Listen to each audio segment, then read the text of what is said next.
जय श्री राम। मैं आयुष्य सिंह बेस्ट। आज मैं सबसे हाईलाइटेड मुद्दे के बारे में बात करने जा रही हूँ, वो है 100 रुपए का पेट्रोल। जी हाँ, लोगों का कहना है कि 100 रुपए का पेट्रोल देखा पहली बार।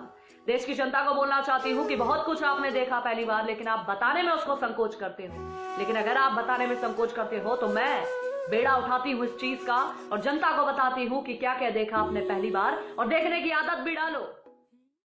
मैं देश की जनता को बोलना चाहती हूँ जिनका कहना है कि पहली बार देखा 100 रुपए का पेट्रोल, तो जनता को बताना चाहती हूँ कि पहली बार आपने देखा होगा चाइना को पीछे भागते हुए। पहली बार देखा 100 रुपए का पेट्रोल, पहली बार देखा होगा पाकिस्तान को घर में घुस के मारते हुए। पहली बार देखा आपने 100 रुपए का पेट्रोल, पहली बार देखा होगा दुनिया को भारत से वैक्सीन मांगते हुए। पहली बार देखा आपने 100 रुपए का पेट्रोल, पहली बार देखा होगा आपने किसानों के खाते में सीधा 6,000 रुपए जाते हुए। पहली बार देखा आपने 100 रुपए का पेट्रोल, पहली बार देखा होगा आपने गरीबों को फ्री राशन और पैसे और फ्री का सिलेंडर। पहली बार देखा आपने 100 रुपए का पेट्रोल। भाई साहब, पहली बार देखा होगा आपने भारत का डंका विदेश में बजते हुए। पहली बार देखा आपने 100 रुपए का पेट्रोल, पहली बार देखोगे आत्मनिर्भर भारत को और आदत डालो। और देश की जनता से बोलना चाहती हूँ जिनको 100 रुपए का पेट्रोल दिखता है, एक महीने में ज्यादा से ज्यादा कितना पेट्रोल भरवाओगे? 3 से 4 बार।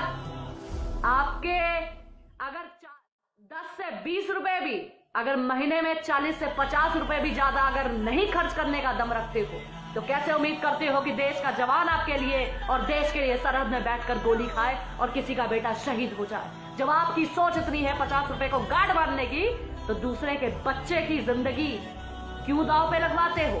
100 रुपए का पेट्रोल देखते हो। मैं देश की जनता से बोलना चाहती हूँ, अगर आप में तड़ नहीं है एक महीने में देश के लिए या देश की सुरक्षा के लिए 50 रुपए ज्यादा भरने के लिए, तो अपनी गाड़ियों में आग लगा दो। क्योंकि आपकी सोच पर यह है कभी भारत की स्थिति डामाडोल होगी, आप तो कहोगे भाई मुझे 100 रुपए का पेट्रोल नहीं चाहिए, मुझे तो 40-50 में चाहिए। अगर इतना बनता है तो ठीक है, वरना देश को बेच दो, लेकिन मेरा पेट्रोल कम में होना चाहिए। आपकी सोच ऐसी है तो भाई साहब अपनी सोच अपने पास रखो। 100 रुपए का पेट्रोल मंजूर है, लेकिन देश को बिकता देखना मंजूर नहीं है, और देश का स्वाभिमान उठता देखना मंजूर है और देखेंगे। और 100 रुपए का पेट्रोल पहली बार नहीं, इससे पहले भी देखा।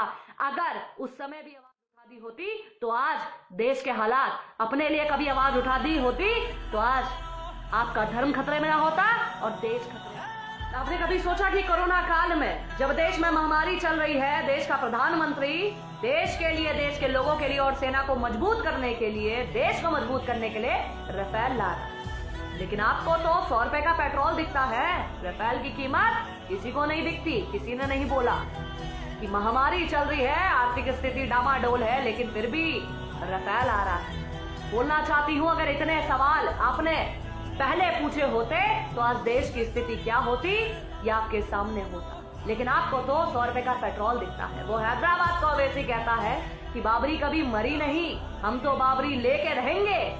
बाबरी जिंदा है सबके दिलों में और सामने भी। लेकिन तुम 100 रुपए में अटके रहना, तुम पेट्रोल की बात करना। ये जो राम मंदिर भी कोरोना काल में मिला है, इसके ऊपर भी खतरा है, लेकिन तुम्हें क्या फर्क पड़ता? तुम्हें तो 100 रुपए का पेट्रोल के बारे में बात करोगे ना। वो फैक्ट्स पे लड़ते हैं, वो पैसे पे नहीं, वो चीजों पर कि हम जाएं, हमारे बाद भी लोग लड़ते रहे इसके लिए और देखते रहे, इतिहास पढ़ते रहे और देश में कब्जा जमाए। तुम कहते हो 100 रुपए की पेट्रोल की बात करो, टमाटर प्याज की बात करो।